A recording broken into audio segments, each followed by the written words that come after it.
얼마 전에 튀르키예 대지진 현장에서 한 어린 여아가 어머니의 품에 안긴 상태로 구출이 된 뉴스를 보았습니다. 이 아이가 살아서 구출을 받을 수 있었던 것은 어머니가 아이 대신 떨어지는 건축물을 막으면서 아이를 보호했기 때문에 가능했던 것입니다. 어머니는 딸아이를 살리고자 하는 마음으로 딸아이를 꼭 껴안고 보호하여 주면서 떨어지는 건축물들이 아이에게 떨어지지 않도록 막았던 것입니다. 그래서 어머니는 죽고 딸아이만 살아서 구출이 되었던 것입니다. 여자는 약하나 어머니는 강하다라는 말이 있습니다. 이 말은 한 여인으로는 연약한 존재로 살아갈 수 있지만 자녀를 둔 어머니가 되었을 때에는 그 자녀를 위해서 어떤 희생도 감수하면서 자녀를 보살피게 된다는 말입니다. 자녀들에 대한 어머니의 희생적인 사랑은 우리가 설명을 할 수 없을 정도로 크고 강합니다. 어머니들은 앞에 딸아이를 살리기 위해서 자신의 생명도 아낌없이 희생한 것처럼 자녀를 위해서 자신을 희생합니다.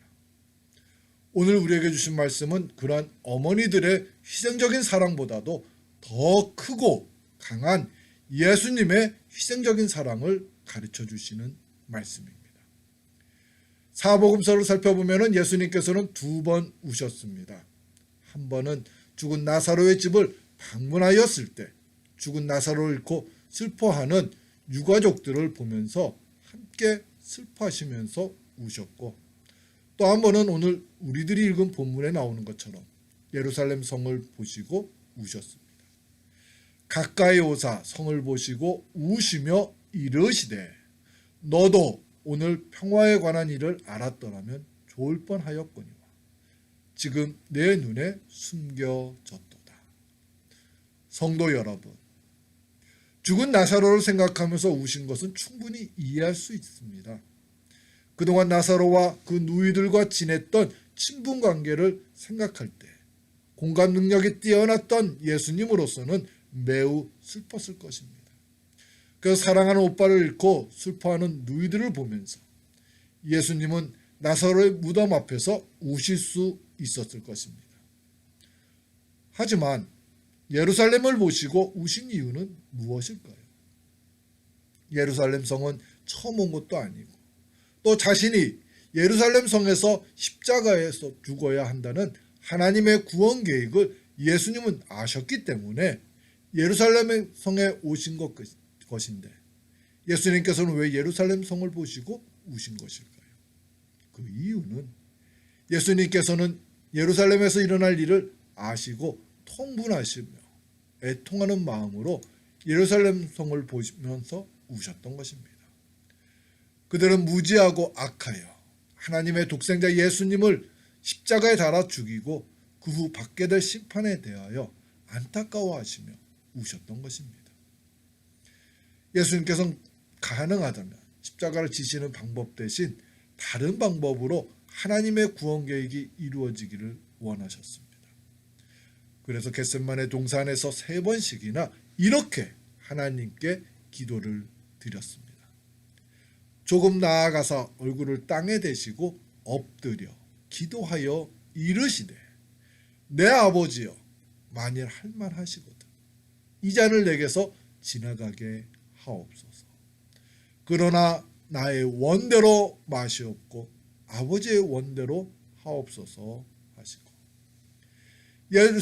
예수님께서는 예루살렘 성을 보시면서 우실 정도로 들어가는 것이 고통스러우셨는데 왜 들어가셨고 또 십자가에서 죽기까지 하신 것일까요? 그것은 우리들을 죽음의 권세로부터 자유로운 삶을 살게 하시려는 사랑이 있었기 때문입니다. 예수님께서는 우리들을 사랑하셨기 때문에 우리에게 새로운 생명을 주시려면 십자가를 지고 우리 대신 죽으셔야 한다는 하나님의 뜻에 순종하셨던 것입니다. 예수님께서는 우리들이 새 생명을 얻을 수 있다면 자신이 십자가에 달려서 겪게 되는 고통은 충분히 감당할 수 있다고 하시면서 십자가를 지신 것입니다. 우리들은 그러한 예수님의 희생적 사랑에 힘입어 구원의 은총을 받고 새로운 피조물이 될 수 있었던 것입니다.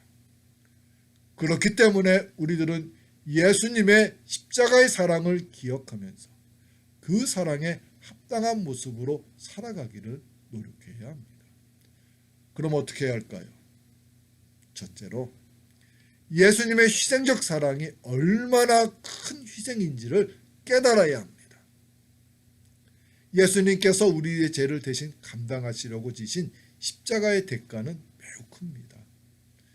그 이유는 예수님은 하나님과 본체이셨기 때문입니다. 하나님께서는 우리들을 사랑하십니다. 그래서 우리들이 죄의 권세에 눌려서 죽어가는 것을 기뻐하지 않으셨습니다. 하나님께서는 한 영혼이라도 더 죄의 권세에서 자유롭게 해방이 되어서 구원을 받기를 원하셨습니다. 하지만 이러한 하나님의 마음을 알았던 사탄은 끊임없이 우리들의 마음을 완악하게 하면서 하나님으로부터 점점 더 멀어져 가게 하였습니다. 그래서 우리 스스로는 하나님에게로 돌아오는 것이 불가능해졌습니다. 이런 모든 것을 아셨던 하나님께서는 자신의 독생자 예수 그리스도를 사람의 몸으로 이 땅에 보내셔서 예수님에게 우리의 모든 죄를 대신 감당하게 하신 것입니다. 그리고 그것을 믿고 받아들이는 사람들에게 구원의 은총을 베풀어 주셨습니다. 하나님이 그 아들을 세상에 보내신 것은 세상을 심판하러 하심이 아니요 그로 말미암아 세상이 구원을 받게 하려 하심이라. 성도 여러분, 하나님께서는 우리에게 구원의 은총을 베풀어 주시려고 우리 대신에 자신의 독생자 예수 그리스도를 희생하신 것입니다. 어메이징 그레이스라는 이름으로 더 잘 알려진 나 같은 죄인을 살리신 이런 찬송가를 지은 존 뉴턴 목사는요, 노예들을 실어 나르던 노예선의 선장이었습니다. 그런 노예들을 싣고 항해를 하던 중 큰 폭풍우를 만나서 배가 파손하게 되었는데 그때 하나님께서 자신을 살려주시면서 큰 깨달음을 주셨습니다.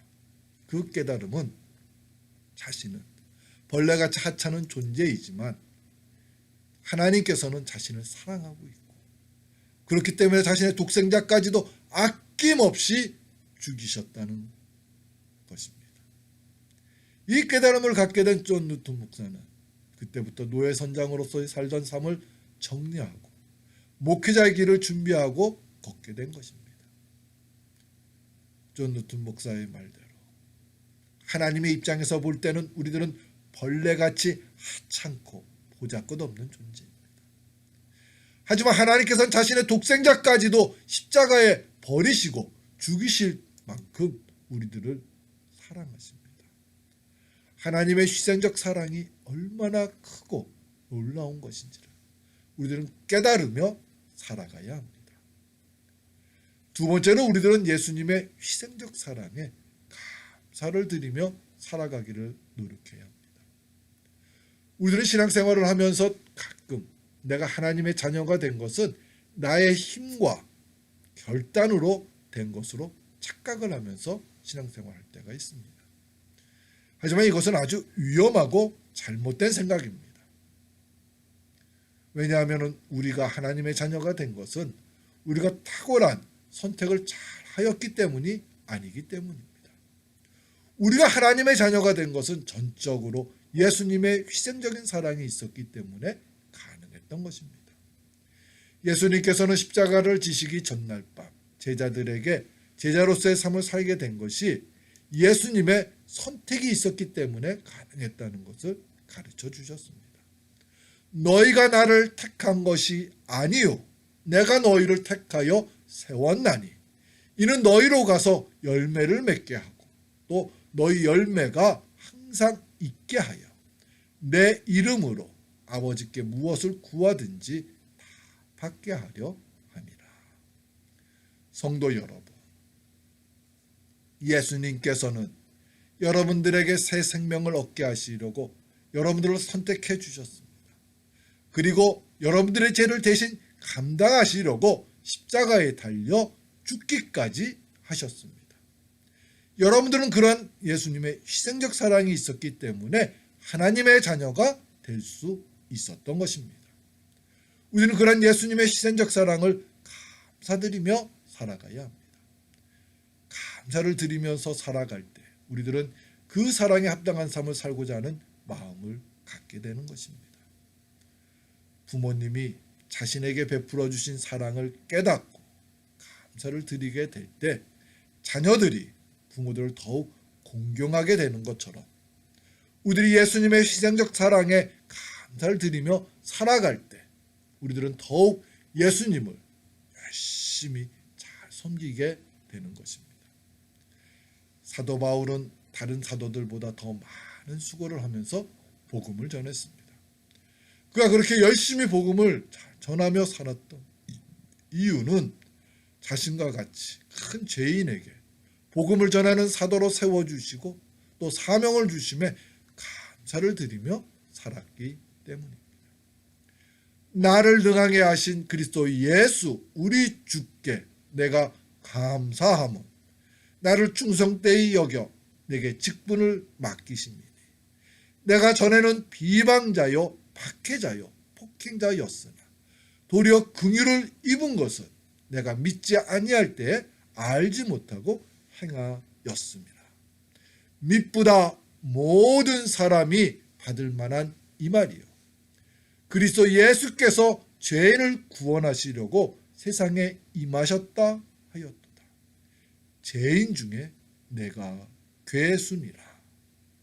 사도 바울이 생각할 때에는 자신은 도저히 사도가 될 수 없는 사람이었습니다.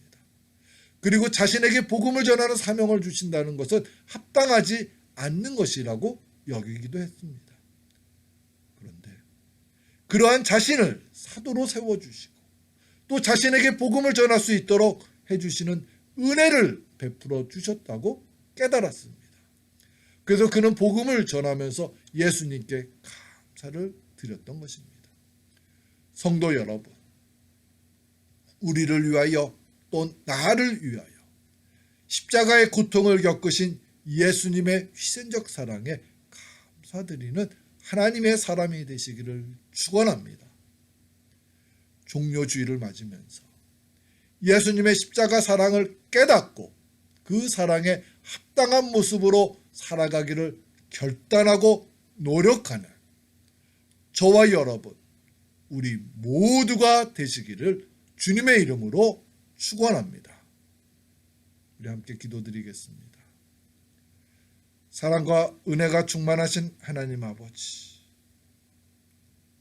예수님이 나를 위하여 십자가를 지셨음을 늘 저희들이 깨달으며 그 사랑 안에서 살아가기를 결단하는 하나님의 사람들 되게 해 주시옵소서. 우리를 위하여 하나님과 본체이셨던 자신의 독생자 예수 그리스도를 십자가에 달려 죽게 하신 하나님의 기쁘신 사랑을 감사드리며 그 사랑을 받은 하나님의 사람답게 열심히 하나님을 섬기고 이웃들에게 하나님의 선한 영향력을 전하고 끼치게 해 주시옵소서. 예수님의 이름으로 기도드립니다.